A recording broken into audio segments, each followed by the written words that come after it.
हो मैडम, शुरू कर।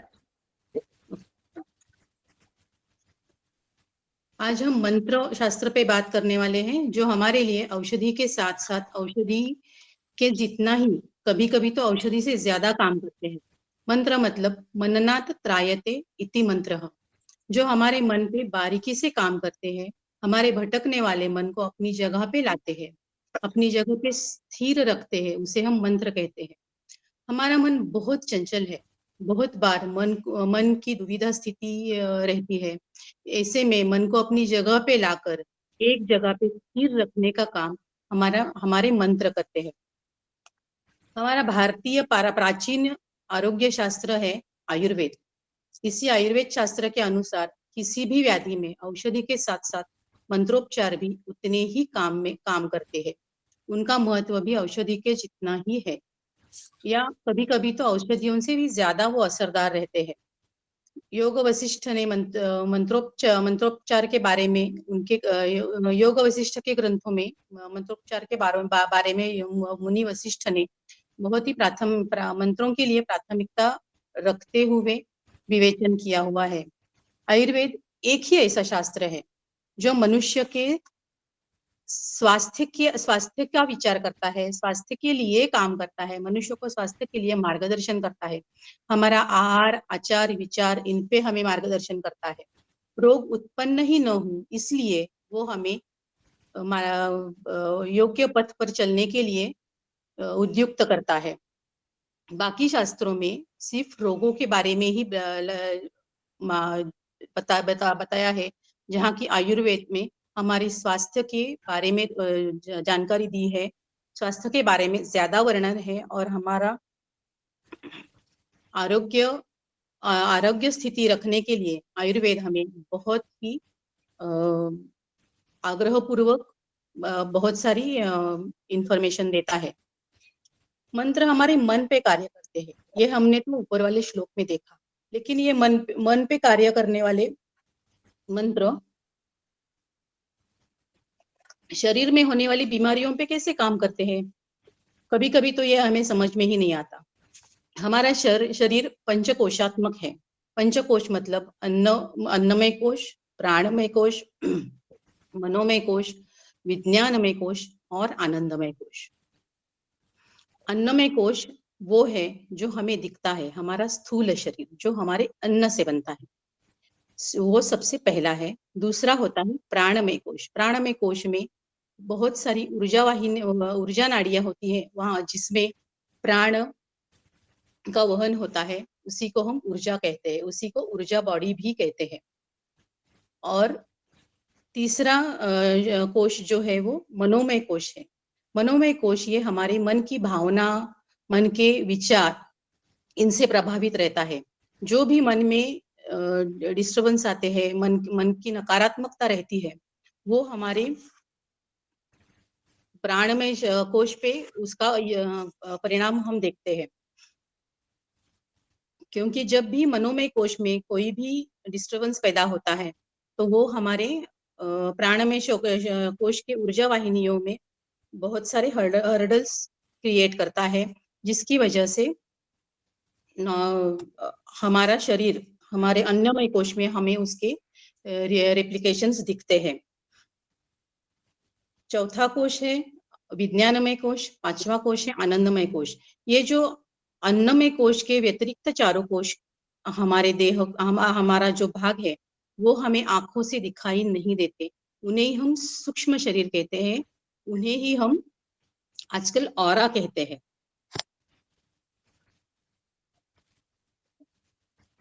इसीलिए जो भी हमारे मन में जब भी हम गलत तरीके से सोचते हैं, गलत तरीके से रिएक्ट करते हैं, उन सब का परिणाम हमें अन्नमय कोश में दिखाई देता है। अंततः इन सब का मतलब यही है कि रोग निर्मिति का सबसे प्रमुख कारण हमारा मन है। हमारे मन में जो भी नकारात्मकता रहती है, मन जब भी दुविधा स्थिति में जाता है, मन के सारे विकल्प, सारे तनाव ये हमारे शरीर के माध्यम से ही व्यक्त होते हैं। हमारे इसी मन और ऊर्जा देह को स्वस्थ रखने हेतु हमारे ऋषि मुनियों ने हमें स्तोत्र और मंत्र का वरदान दिया है। यही अनेक स्तोत्र और मंत्र हम कभी कभी सुनते हैं, लेकिन ये मंत्र रोग निवारण हेतु हो सकते हैं, ये हम कभी सोचते ही नहीं है, या फिर हमें पता ही नहीं होता है।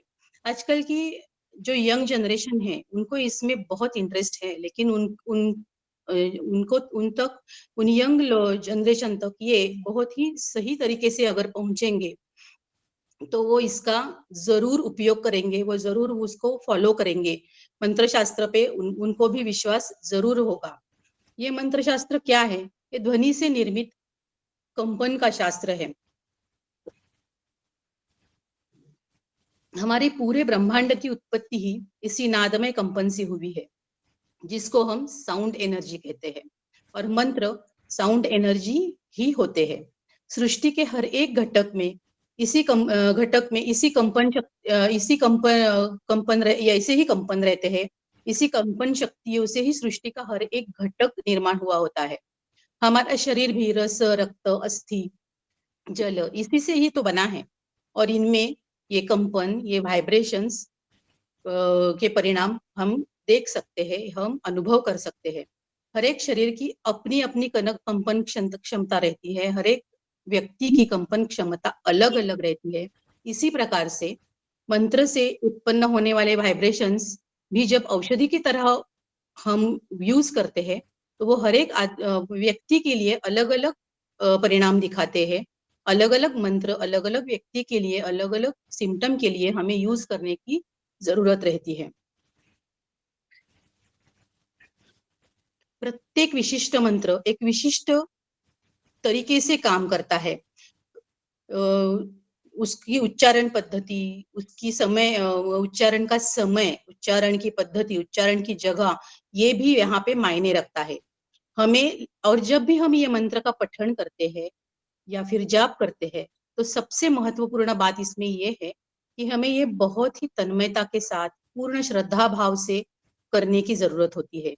जब भी हम ये पूर्ण मन से करते हैं, पूर्ण श्रद्धा भाव से करते हैं, तो उनके परिणाम बहुत ही अनोखे दिखते हैं। जब हम ये श्रद्धा भाव से करते हैं, तो उनका हमारे वो मंत्र हमारे लिए, खुद के लिए ही प्रचंड ऊर्जा स्रोत की तरह काम करते हैं। ये सारे वेद पुराणोक्त वेदों में, सॉरी, इन सारे मंत्रों में, ये सारे मंत्र पुराणोक्त है, वेदोक्त है। हमारी सारे वेदों में बहुत सारी ऋचाएं और बहुत सारे मंत्र भरे पड़े हैं, लेकिन हम तक उनकी इंफॉर्मेशन बहुत ही कम पहुंचती है। ये इनमें अपार शक्ति है, जो अगर हम अच्छी तरह से योग्य तरीके से उनका उपयोग करते हैं, तो उसका परिणाम मिराक्युलस ही होता है। हमारा मन आशावाद, निराशावाद इससे हमेशा जूझता रहता है। वो वही हमारा मन हमारे उसी शरीर पर परिणाम करता है। जो आशावादी मन होता है, वो क्या करता है? वो हमारी रोग प्रतिकार शक्ति बढ़ाता है, वो मन को शांत बनाता है, मन को मजबूत बनाता है। निराशावाद रोग प्रतिकार शक्ति कम करता है, मन को कमजोर बनाता है, मन को अस्थिर बनाता है। मन शांत क्षमाशील बनने का कार्य श्रद्धापूर्वक किया गया मंत्र पठन जितना सुंदर करता है, वो सिर्फ अनुभव लेने के बाद ही समझ सकते हैं हम। अब हम प्रथमतः आद्य मंत्र जो है ओम, उसके बारे में थोड़ी सी जानकारी लेंगे। उसके बारे में थोड़ी सी जानकारी लेने का प्रयास करेंगे। सिर्फ ओमकार का जप ही इतना गुणकारी है कि बाकी मंत्रों का उपचार हम पे किस तरह से हो सकता है, ये ओमकार के जाप का अगर हम अनुभव लेंगे खुद पे, तो हम जान सकते हैं। ओमकार सृष्टि में निर्माण हुआ सबसे प्रथम नाद कहलाता है। ब्रह्मा का सगुण साकार एकाक्षरी रूप ही ओमकार को माना जाता है। जो हमारे योग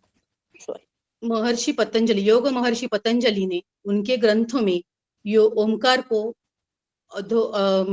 का महत्व अधोरेखित किया है।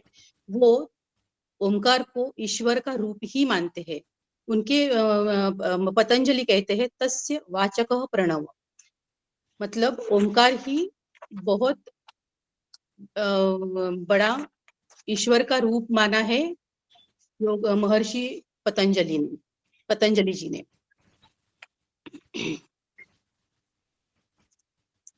ओमकार की अखंड साधना, अखंड जप करने से मन हमारा साधना के लिए अनुकूल बनता है। साधना मार्ग में आने वाले कठिनाइयों को दूर करता है, साधक को अधिक अंतर्मुख बनाता है और सारी साधना सफल होने के लिए मंत्र का जाप बहुत बहुत बहुत मदद करता है। ओमकार कालातीत है, अनादि है, अनंत है। ओमकार बीज मंत्र कहलाता है। ये 3.5 मात्राओं से निर्मित है। 3.5 मात्रा कौन कौन सी है? अ, उ और म, ये 3 अक्षर, और अर्ध चंद्र स्वरूप में जो होती है वो अर्ध मात्रा रहती है। इन शॉर्ट, ओमकार सारे मंत्रों का राजा है। इसीलिए ओमकार के बारे में हमने थोड़ी विस्तार से जानकारी ली है। ओम उच्चारण का परिणाम हमारे स्थूल देह में तो दिखता ही है, उसके कंपन हमारे स्थूल देह में हम अनुभव करते हैं, लेकिन उसके साथ साथ हमारे सूक्ष्म शरीर में भी वो परिणाम करता है। वहां पे भी उसके साथ उसके कंपनों का, उसके वाइब्रेशन का हम अनुभव बहुत ही सुंदर तरीके से कर सकते हैं। ये जो हम मंत्रोच्चार करते हैं उनका शारीरिक परिणाम भी बहुत सुंदर होता है। वो 4 स्तरों पे परिणाम करते हैं: शारीरिक, मानसिक, भावनिक और आध्यात्मिक। शारीरिक फायदे क्या है मंत्रों के? एक तो दिमाग को शांत करता है, लेकिन वो अलर्ट भी करता है। जो नित्य नियम से हम मंत्रों का उच्चारण करते हैं, तो हाँ उसके दीदी। जो व्यक्ति नित्य नियम से मंत्रों का उच्चारण करती है, उसका दिमाग शांत तो रहता ही है, लेकिन अलर्ट भी रहता है। Right and left brain activities में वो सुसूत्रता लाता है।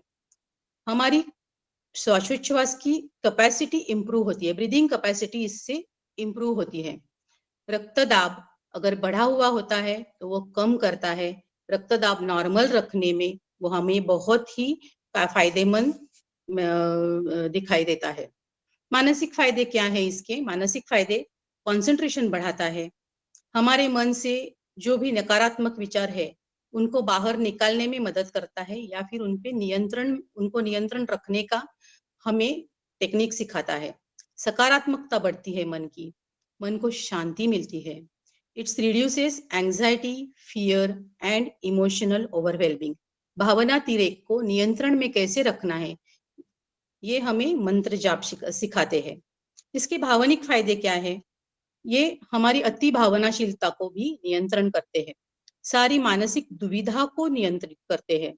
बार बार अगर हम मानसिक दुविधा में जाते हैं तो उसकी वजह से हमारी पैनिक की बढ़ती है, हम बहुत डर जाते हैं, या फिर निर्णय क्षमता हमारी कम हो जाती है। वहां पे ये मंत्रोच्चारण हमारे मन को शांत शांत रखने की जो स्किल देता है, उसकी वजह से हम हमारी मानसिक दुविधा बहुत ही कम होती है।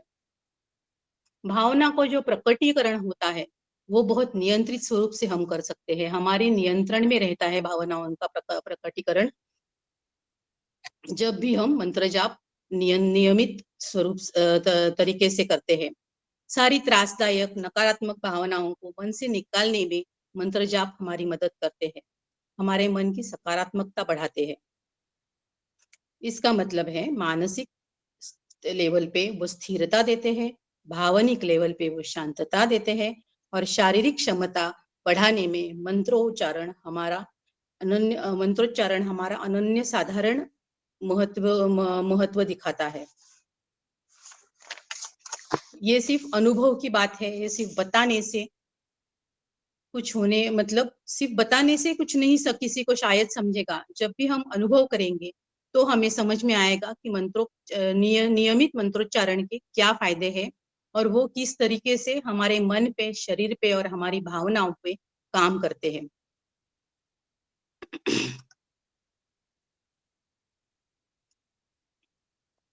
अब हम कुछ मंत्रों की जानकारी लेते हैं। थोड़े से मंत्र देखेंगे हम, जो भी हम हमारे दैनंदिन दिनचर्या में यूज कर सकते हैं। अभी तो हमने ओमकार के बारे में देखा। ओमकार, सिर्फ ओमकार ही इतना पावरफुल मंत्र है जिसके कई सारे फायदे हैं। इसके ये एक अहम बीज मंत्र है और वो परम शक्तिशाली मंत्र है। ओमकार जब हमारे मन में अपार शक्ति और अपूर्व शांति प्रदान करता है। ओमकार के चमत्कारी परिणामों के बारे में इसीलिए देश और विदेशों में कई सारे संशोधनात्मक प्रयोग चल रहे हैं। भारत में ही बेंगलोर में ऐसा संस्था जो है, वहां पे कई सालों से ओमकार के ऊपर बड़े प्रमाण में ओमकार के परिणामों के ऊपर संशोधन चल रहा है और उन्हें बहुत ही मिराक्युलस इफेक्ट मिल रहे हैं। अब हम कुछ स्तोत्र देखेंगे जो हम दैनंदिन हमारे उपासना में करेंगे तो हमारे लिए बहुत फायदेमंद होते हैं। उसमें से एक है सीधा जो हम रोज सुनते हैं, वो है हरे राम राम राम हरे हरे, हरे कृष्ण कृष्ण कृष्ण हरे हरे। ये एक मंत्र तो हम सुनते हैं, लेकिन हमें ये पता ही नहीं है कि इसके परिणाम इतने भी आश्चर्यकारक हो सकते हैं। अगर ये हम डेली बेस पे बिना ब्रेक के अगर हम सुनते हैं, तो वो हमारे ब्रेन पे बहुत ही बढ़िया काम करता है, हमारी स्मरण शक्ति बढ़ाता है। ये सिर्फ सुनने से ही नहीं, अगर किसी की कोई बीमारी के स्थिति में है, वार्धक्य की वजह से अगर स्मरण शक्ति हमारी कम हुई है और अगर उस व्यक्ति को हम ये लगातार सुनाएंगे तो उसकी स्मरण शक्ति में बहुत ही पॉजिटिव फर्क दिखने लगता है। ये अनुभव में आया है बहुत सारे लोगों के लिए। वैसे ही दैनंदिन यूज के लिए एक मंत्र है, वो है कृष्णाय वासुदेवाय हरये परमात्मने। ये रोज कम से कम 21 बार या फिर 5 मिनट कृष्णाय वासुदेवाय हरये परमात्मने, ये मंत्र रोज 21 बार या फिर कम से कम 5 मिनट पठन करने से हमें संपूर्ण स्वास्थ्य मेंटेन रखने में बहुत बहुत ही बड़ी मदद करता है। हमारे सारे घरों में शायद ज्ञानेश्वरी का ग्रंथ होता ही होगा। थोड़ा सा ज्ञानेश्वरी के बारे में बताती हूँ मैं Sorry आपको। to disturb you, ma'am. May I get a pen? I want to write it. Just लिखने के लिए 2 मिनट पेन लेकर के आप। हम बाद में बताएंगे आपको। कोई बात ओके सॉरी टू डिस्टर्ब। नहीं।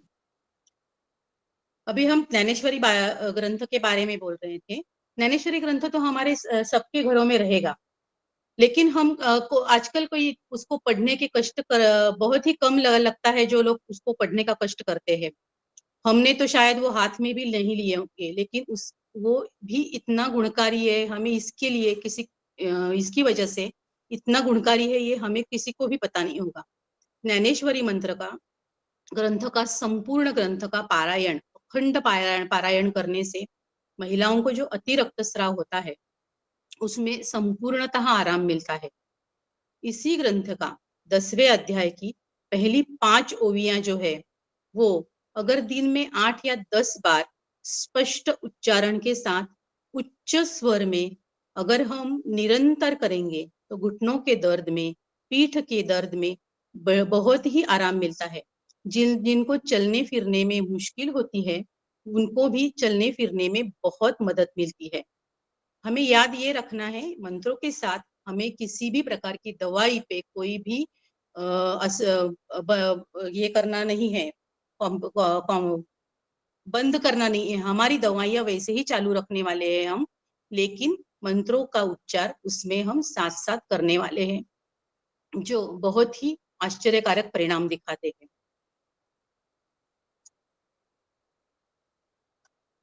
एक अन्नपूर्णा स्तोत्र जो हमें रोज रोज पढ़ने की जरूरत है, मुखोद्गत करने की जरूरत है, क्योंकि अन्नपूर्णा स्तोत्र हमारे खाने पे असर करता है। जो खाना बनाता है उसके मन पे असर करता है। अन्नपूर्णा स्तोत्र वो स्तोत्र है जो हमारे खाने की खाने पे असर करता है, जिसकी वजह से हमारी सबकी हेल्थ भी सुधरने में वो बहुत मदद करता है। अन्नपूर्णा स्तोत्र खाना बनाते वक्त अगर कोई महिला, जो भी खाना बनाने वाली व्यक्ति हो, वो अखंड उसका पठन करती है, तो अगर पाठ नहीं है, मुखोद्गत नहीं है, तो हम वो कैसेट पे या फोन पे भी लगा सकते हैं। वो सुनते सुनते अगर हम खाना बनाएंगे तो वो जो खाने में भावना आती है वो बहुत ही सुंदर भावना आती है। वो श्रद्धात्मक मनस्थिति जो खाना बनाने वाली व्यक्ति है उसके मन में आती है। उसकी वजह से खाना भी प्रसाद की जैसे बनता है। उसका असर हम जब खाते हैं वो खाना वो सात्विक गुणों वाला, सहज पचने वाला और खाने वाले के मन को, शरीर को प्रसन्नता देने वाला बनता है। इसीलिए अन्नपूर्णा स्तोत्र हमें जरूर जरूर कम से कम सुनना तो चाहिए जब हम खाना बनाते हैं। अन्नपूर्णा देवी का फोटो हम किचन में लगा सकते हैं और उसके साथ अन्नपूर्णा स्तोत्र भी हम बोल सकते हैं। वैसे ही है गायत्री मंत्र। गायत्री मंत्र एक बहुत ही पावरफुल मंत्र है, लेकिन गायत्री मंत्र की उपासना करने के लिए बहुत अच्छा मार्गदर्शन भी जरूरी है। किसी योग्य गुरु का मार्गदर्शन गायत्री मंत्र के लिए अगर हम ले सकते हैं तो वो बहुत ही बड़ा गुणकारी साबित होता है। क्योंकि गायत्री मंत्र कितनी बार करना चाहिए, कब करना चाहिए, कहाँ पे करना चाहिए, उसकी वारंवारिता, ये सब के लिए हमें बहुत ही सुंदर तरीके से मार्गदर्शन अगर मिलता है तो उसके परिणाम से सिर्फ हम आश्चर्यचकित हो सकते हैं। इतना परिणामकारी कारक स्तोत्र है ये। सूर्य मंत्र हमारे ग्रंथों में एक सूर्य मंत्र, सूर्य स्तोत्र नामक एक स्तोत्र है जो सूर्य के उपासना के लिए तैयार किया गया है, लिखा गया है। इससे शरीर में उष्णता बढ़ती है। इसके बारे में स्वामी सवितानंद जी ने एक अनुभव बताया है कि हिमालय में वो पैरों में बिना कुछ भी बिना पहने गए थे। बिल्कुल ही सीधे सिंपल कपड़े पहने हुए थे। वहां पे वो जब वो गए उन्हें बहुत ही सर्दी लगने लगी। तो उन्होंने जिसकी साधना की थी वो सूर्य मंत्र उन्होंने जपना शुरू किया। अगले ही पल वो बिल्कुल ही आराम से उसी बर्फ में बिना पैरों में कुछ पहने उसी उन्हीं सिंपल कपड़ों में आराम से जा सके। उनको बिल्कुल ही किसी भी चीज की कोई भी तकलीफ नहीं हुई उस ठंडी की वजह से। उनको जो भी बाकी लोगों को जो तकलीफ हो रही थी वो ही वाज वेरी वेरी कंफर्टेबल। सूर्य के नमस्कार की हम बात करते हैं, सूर्य के पूजन की जो हम बात करते हैं, हमारे दैनंदिन जीवन में हम सूर्य नमस्कार तो हम सबको पता है। सूर्य नमस्कार भी जब हम करते हैं तो हर एक सूर्य नमस्कार के साथ एक सूर्य का नाम भी जपते हैं। ये एक ऐसा व्यायाम है जो मंत्र के साथ जुड़ा हुआ है। हर एक मंत्र से हम हमारे मन को वहां पे कंसंट्रेट करते हैं और उसी वक्त जब हम वो आसन करते हैं सूर्य नमस्कार के तो हमारे शरीर पे भी वो काम करता है। तो सूर्य नमस्कार एक ऐसा प्रभावशाली एक व्यायाम है, एक्सरसाइज प्रकार है जो हम मंत्रों के साथ जो करते हैं तो हमारे वो मन पे भी असर करता है, वो हमारे शरीर पे भी असर करता है। और एक स्तोत्र है, शायद सब जो भी जिनके बच्चे छोटे हैं वो बहुत खुश होंगी। प्रज्ञा विवर्धन स्तोत्र शायद बहुत लोगों को पता भी होगा। ये पढ़ने से, मुखोद्गत करने से स्मरण शक्ति बढ़ती है। बच्चों के लिए ये बहुत गुणकारी है। कंसंट्रेशन बढ़ता है बच्चों का, पढ़ाई में उनकी लगान बढ़ती है, आत्मविश्वास में वृद्धि होती है। पढ़ाई में, परीक्षा में ये स्तोत्र एक मददगार साबित होता है। बच्चों को वो बहुत ही मेंटल रिलीफ देता है, मेंटल स्ट्रेस से मुक्त कराता है। इसीलिए प्रज्ञा विवर्धन स्तोत्र हमें हमारे बच्चों को जरूर पढ़ाना चाहिए, जरूर सिखाना चाहिए। वैसे ही राम रक्षा हमारे घरों में शायद पहले तो हर एक घर में पढ़ी जाती थी मेरे ख्याल से। लेकिन आजकल ऐसा है कि हम पेरेंट्स तो पढ़ते ही नहीं है और इसीलिए बच्चों तक तो वो पहुंचता ही नहीं है। पहले तो वो बच्चों को मुखोद्गत करना भी कंपलसरी था, लेकिन ये सिखाने के लिए आजकल पेरेंट्स को ना समय है ना इंटरेस्ट है। उसी साथ बच्चों को भी उसमें समय नहीं है और इंटरेस्ट नहीं है। लेकिन राम रक्षा जरूर पढ़नी चाहिए और हम सबको पढ़नी चाहिए किसी भी उम्र में। वो बहुत ही गुणकारी साबित होती है। इसी राम रक्षा के चौथे श्लोक से 10वें श्लोक तक जो भी श्लोक है वो सारे श्लोकों में हमारे शरीर के हर एक अवयव के लिए एक एक प्रार्थना है। हर एक अवयव के लिए हमने राम जी से प्रार्थना की है। वो पूरी श्रद्धा के साथ हम जब पढ़ते हैं तो हर एक अवयव पे बहुत ही सुंदर असर दिखाता है। वो उससे रोग निवारण निश्चित होता है। सिर्फ एक लाइन के ये छोटे छोटे मंत्र हैं, तो हम बाय हार्ट करने के लिए भी हमें कुछ ज्यादा मुश्किल नहीं होगी। और अब हम देखते हैं जिसके लिए हम यहाँ पे आए हैं, देवी आज ये देवी का नवरात्र चल रहा है।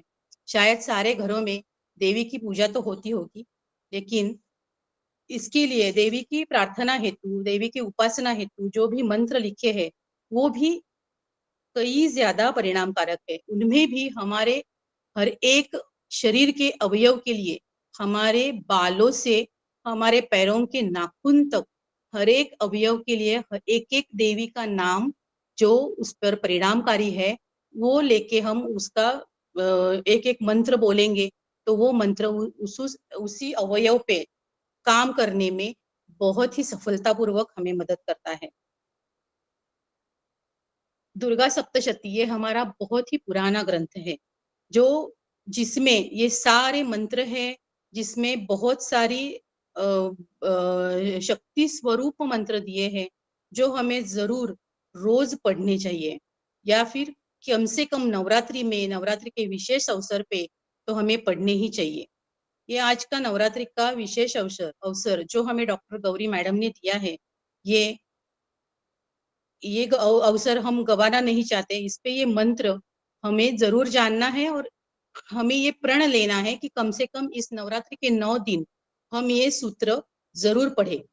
इसमें दुर्गा सप्तशती ग्रंथ के 5वें अध्याय में हर एक स्तोत्र मंत्र स्वरूप है। वो मंत्र हमारे बुद्धि के लिए है, हमारे लक्ष्मी के लिए है, निद्रा के लिए है, मन शांति के लिए है, शक्ति के लिए है, क्षुधा के लिए है, तृष्णा के लिए है। जो भी हमें चाहिए हम उसके लिए उस देवी को आवाहन कर सकते हैं। हम देवी को स्मरण करके उसकी प्रार्थना कर सकते हैं। देवी हमारे साथ हमेशा हर एक नारी में देवी का सूक्ष्म रूप में हमेशा ही अस्तित्व रहता है। इसीलिए अगर हम स्पेसिफिकली सब नारियां, सब घर की औरतें, सब घर की गृहिणियां, सब माएं जब हम देवी का ये स्तोत्र पढ़ते हैं, पूरी श्रद्धा के साथ पढ़ते हैं, तो हमारी वो जो शक्ति है जो देवी के आशीर्वाद से हमें मिलती है वो हमारे पूरी फैमिली को भी मिलने में मदद होती है और उससे हमारी फैमिली को मानसिक लेवल पर, हमारे शारीरिक लेवल पर बहुत ही सुंदर फायदे होते हैं। मॅडम इसमें से एक ही मॅडम मंत्र है। मॅडम हाँ ऍक्च्युली इट्स 35 आपल्याला ओंकार चॅन्टिंग करायचंय तर 5 मिनिटं करावेत. हाँ, एक मंत्र म्हणूया आणि ओंकार चैंटिंग करूया आपण। इसी में एक मंत्र है जो मैं बोलती हूँ, या देवी सर्वभूतेषु शक्ति रूपेण संस्थिता नमस्तस्यै नमस्तस्यै नमस्तस्यै नमो नमः। इसका मतलब है, हे सर्वभूत मात्रों में रहने वाली देवी, हमारे साथ शक्ति रूप में सदा रहो, सदा रहती हो, इसीलिए हम आपको बार बार नमस्कार करते हैं। और एक आखिर में एक श्लोक, नमस्तस्यै नमस्तस्यै नमस्तस्यै नमो नमः। सिर्फ एक लाइन का ये जो श्लोक है, ये हमको बहुत ही, सिर्फ ये एक लाइन भी हमारे लिए बहुत ही यूजफुल है। इसका उपयोग ये है कि इसके निरंतर जप से जो भी हमारे मन में निराशा होती है, डिप्रेशन होते हैं, फ्रस्ट्रेशन होते हैं, वो उस पे वो बहुत अच्छा काम करता है, हमारा मनोबल बढ़ाता है। इस पे बोलने के लिए तो बहुत कुछ है, लेकिन टाइम की वजह से हम अभी रुकेंगे। हम एक 5 मिनट का ओमकार 11 ओमकार का जाप करेंगे। मैं सूचना दूंगी, फिर 11 ओमकार हम करेंगे और उसके बाद हम रुकेंगे। जहां भी बैठे हैं बिल्कुल सीधा बैठना है। हाथ नी जॉइंट पे, हाथों की ज्ञान मुद्रा ऐसे करेंगे हम। बाकी सारा शरीर पूरा रिलैक्स करके लेना है। कहीं भी कोई भी स्ट्रेस नहीं है, इस पर ध्यान देना है। आंखें बिल्कुल आराम से बंद करनी है। धीरे से सांस लेना है, धीरे से छोड़ना है। पूरा ध्यान सांसों पे है। ओंकार से पहले हम एक डीप ब्रीथिंग करेंगे और फिर सांस छोड़ते छोड़ते हम ओंकार शुरू करेंगे। ओंकार के 3 अक्षर होते हैं, अ, उ और म। अ के वक्त हमारा मुंह पूरा खुला रहता है, उ में होठ थोड़े से बंद हुए रहते हैं, म के में ओठ पूरे बंद रहते हैं, मुंह पूरा बंद रहता है हमारा। और अ थोड़ा कम बोलते हैं। अगर हम 10 पार्ट करेंगे ओंकार के तो अ 2 मिनट का रहेगा, उ 3 मिनट का रहेगा और म 5 भाग का रहेगा। सबसे ज्यादा जितना हो सके उतना मकार का उच्चारण हम ज्यादा करते हैं। हम शुरू करेंगे। खोल श्वास घ्यायचा है। सांस छोड़ते हुए हम ओंकार करेंगे।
धीरे से आंखों पे हाथ रख के धीरे से आंख खोलेंगे।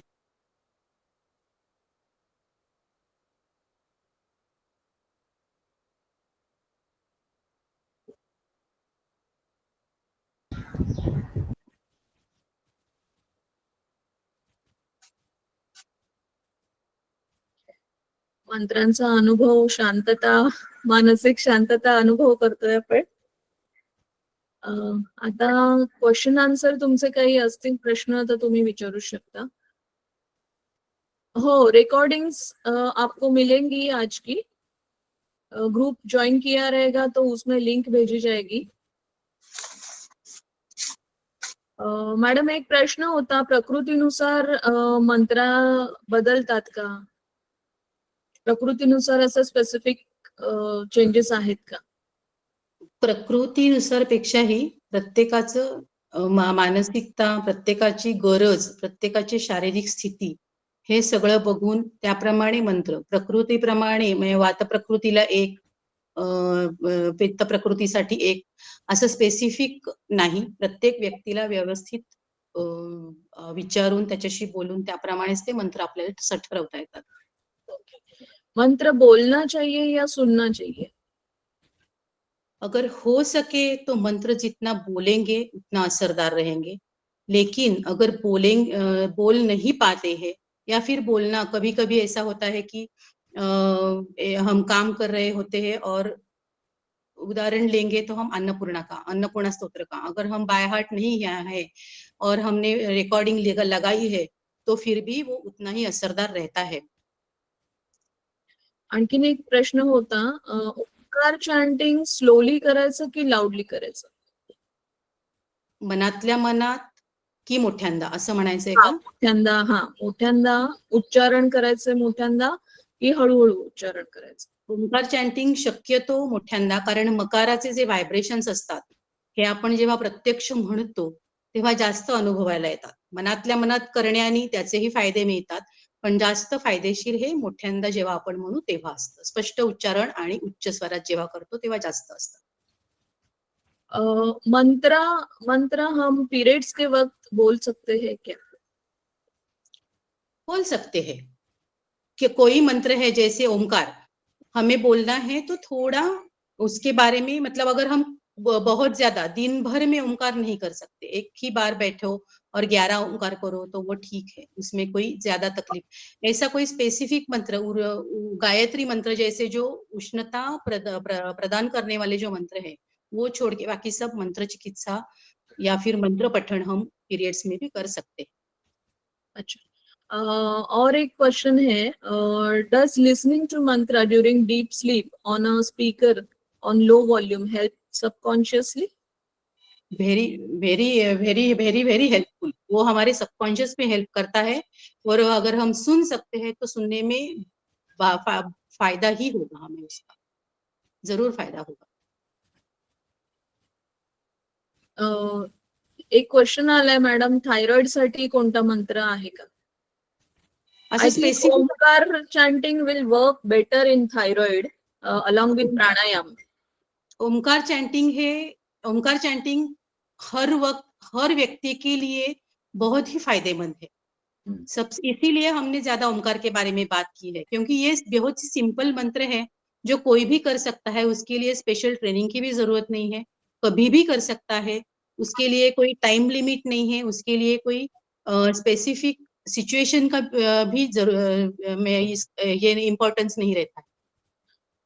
अच्छा, जैसे बच्चे हैं जो मंत्र पठन नहीं कर सकते, लेकिन उनके लिए क्या हम मंत्र बोल सकते हैं? जैसे बच्चे एग्रेसिव रहते हैं या फ्रस्ट्रेटेड रहते हैं, या अगर स्लो लर्नर है या फिर मेंटली चैलेंज्ड है, तो उनके लिए हम लोग मंत्र बोल सकते हैं? उनके पास बैठ के हम उनको मंत्र सुना सकते हैं. कम से कम उनको वो त्यांच्या कानावर पडणं गरजेचं असतं. वो भी बहुत परिणामकारक रहते हैं. अगर वो सुनेंगे, उनके जानबूझकर ना भी सुने, लेकिन उनको वो सबकॉन्शियस में जाते हैं, वो काम करते हैं सबकॉन्शियस में. हाँ. किड्स के लिए कोई मंत्र, तो मैडम ने प्रज्ञा प्रबोधन बोला है, प्रज्ञा विवर्धन किड्स के लिए. और कोई किड्स के लिए मंत्र जैसे राम रक्षा, आई थिंक राम रक्षा बहुत ही सुंदर काम करती है, इसीलिए तो हमारे यहाँ पे बच्चों को हम प्राथमिकता से ही कंपल्शन करते थे राम रक्षा पठन की. तो वो हमें शायद फिर से शुरुआत करनी चाहिए. राइट. डिप्रेशन मध्ये किंवा एन्झायटी कमी करण्यासाठी डिप्रेशन में या एंजाइटी में कौन सा मंत्र ज्यादा लाभदायक होगा? एक तो ये ओमकार मैंने बोला, और दूसरा जो हमने अभी देवी का स्तोत्र जो पढ़ा है, उसमें जो दूसरी लाइन है, नमस्तस्यै नमस्तस्यै नमस्तस्यै नमो नमः, ये जो है लाइन है, हम अगर पूरी श्रद्धा के साथ, कंप्लीट कंसंट्रेशन के साथ पढ़ते हैं, बहुत देर तक उसका अगर हम पठन पारायण करते हैं, तो वो नैराश्य में बहुत यूजफुल होती है, बहुत आई अच्छा काम थिंक, करती हाँ आई थिंक ये आप जो मैडम आपने जो बताया 30-35 के बाद बहुत सी महिलाओं को ऐसा रहता है कि मैं दिन भर काम करती हूँ, घर में सब लोग बैठे रहते हैं, तो I think this will work on it.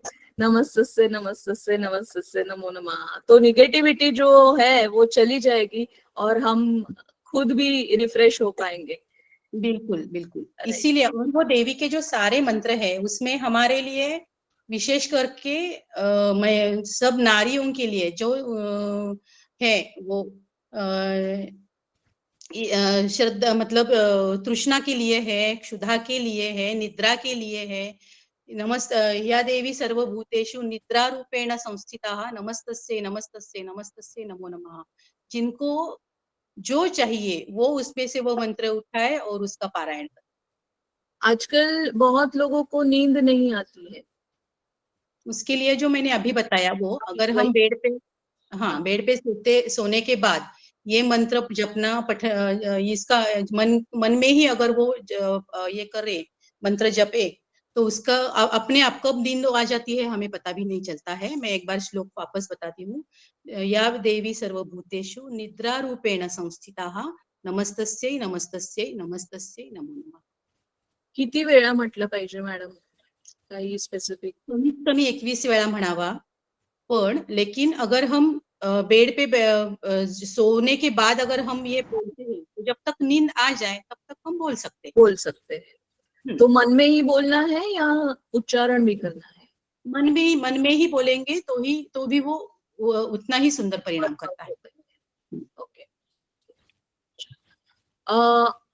हम जो गर्भ संस्कार करते हैं उनमें गर्भ संस्कार में फर्स्ट पहले महीने से ही गर्भिणी को हम लोग मंत्रोच्चारण बोलते हैं, इनफैक्ट प्री कंसेप्शन भी बोलते हैं, तो वो मंत्रों का असर गर्भ से ही माता के गर्भ से ही बच्चों तक पहुंचता है, और जब भी बच्चे जन्म लेते हैं उसके बाद they can connect with that mantras. Okay, so this is the effect and सामर्थ्य, मंत्र का सामर्थ्य बोल सकते हैं हम लोग। गर्भिणी के लिए मतलब आजकल बहुत सारे इवन ठाणे से ही डॉक्टर उल्का नाथू करके है, उन्होंने स्पेशल सेशंस लिए हैं ओमकार योगासनों और प्रेगनेंसी, तो उनको जो रिजल्ट्स मिले हैं वो बहुत ही सुंदर है, और वो उसमें बहुत ही सालों से काम कर रही है।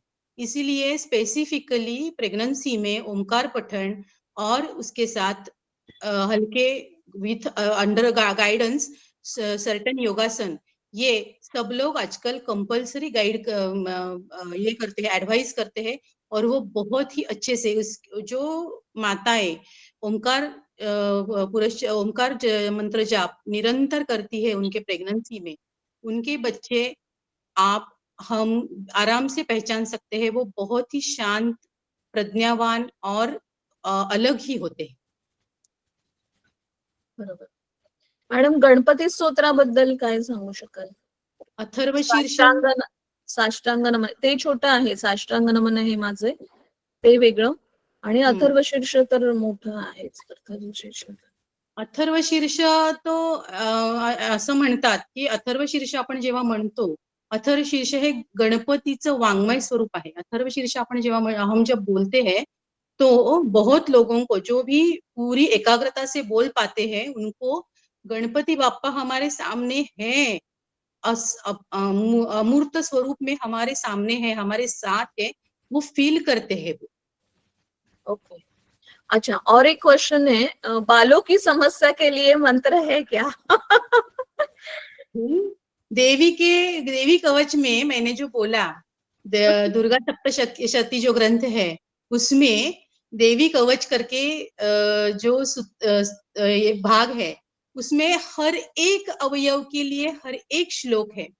हर एक अवयव में जहां पे भी कमी होती है, वो उस देवी के नाम से वो कमी, उस कार्य, उसके अवयव के कार्य की कमी में वो अमंत्र बहुत ही अच्छा काम करते हैं।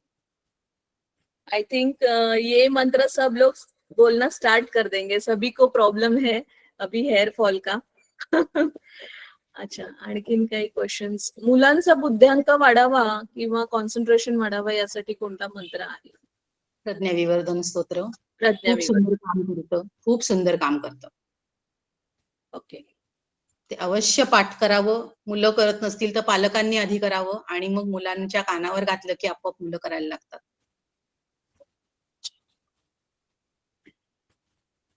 आता वातावरणाच्या शुद्धीकरणासाठी आपण काय करू शकतो? मंत्र उच्चारण ठेवायचा की आपण बोललं पाहिजे किंवा हल्ली कॅसेट्स लावले जातात, तर त्याचा इफेक्ट मॅडम कसा होतो?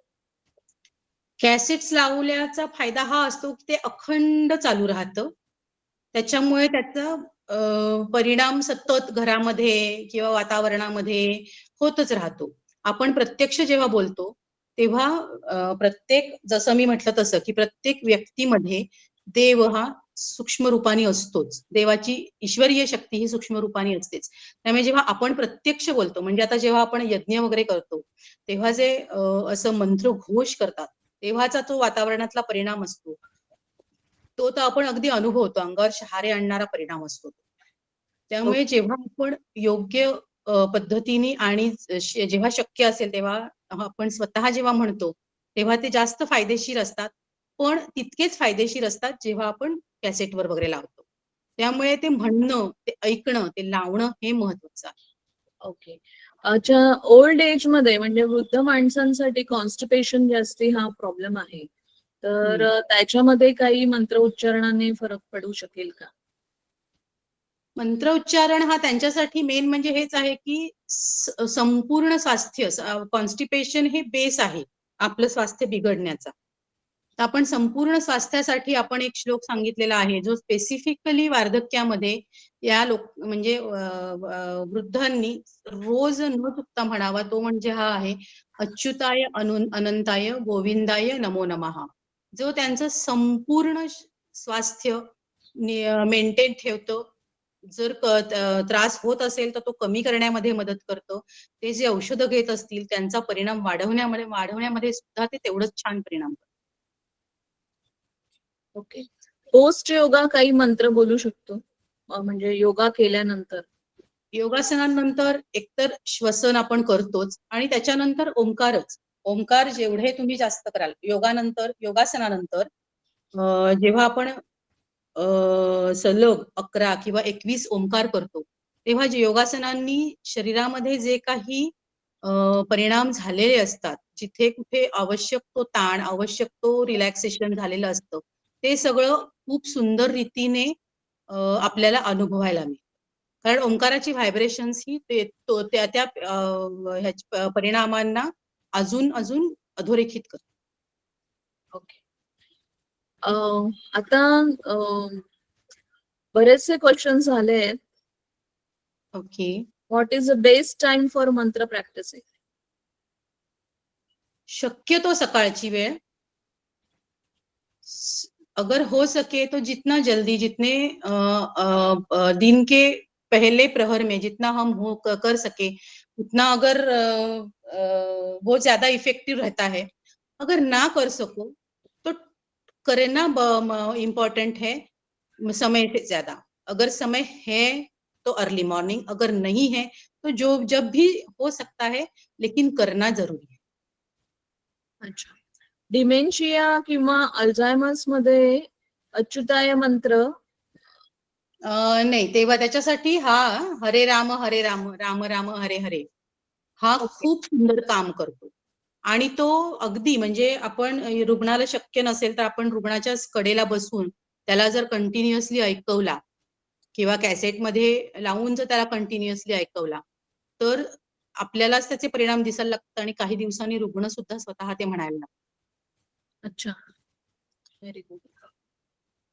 ठीक आहे. आता या सेशन मध्ये आपण बरेचसे मंत्राचे फायदे, मंत्र कसे म्हणायचे, मनावर त्याचे काय परिणाम होतात, हे आपण मॅडम कडून ऐकलंय. तर धन्यवाद मॅडम, तुम्ही एवढं छान मार्गदर्शन केलं आम्हाला. आणि नवरात्रीचा हा दुसरा दिवस सुद्धा आपण छान सेलिब्रेट केला. जसं आपण म्हणत होतो ज्ञानाचा यज्ञ आहे, तर खरोखरीच हा ज्ञानरूपी काय म्हणतात ठेवा तुम्ही आम्हाला दिलात. त्याबद्दल तुमचं मनपूर्वक अभिनंदन आणि धन्यवाद. डॉक्टर आणि गौरी, तुम्ही मला हे संधी दिली त्याच्याबद्दल तुमचे मनपूर्वक धन्यवाद. आपल्या सगळ्या टीमचे, डॉक्टर हिमा टीमचे ज्या मॅडम याच्यासाठी हे काम करतात आहेत कालपासून, त्यांच्यासाठी, आपल्या सगळ्या बाकीच्या डॉक्टर्ससाठी, त्या सगळ्यांना धन्यवाद. आणि ऑब्व्हियसली जे इथे जमलेले आहेत त्या सगळ्या ऑडियन्सला सुद्धा मनापासून धन्यवाद. हो. असं म्हणून मी आजचं सेशन हे कम्प्लीट करते आणि उद्या भेटूया नव्या सेशन मध्ये. तर पुन्हा जॉईन या आणि thank you very much for joining. Thank you so much. Thank you. Thank you, madam. Thank you.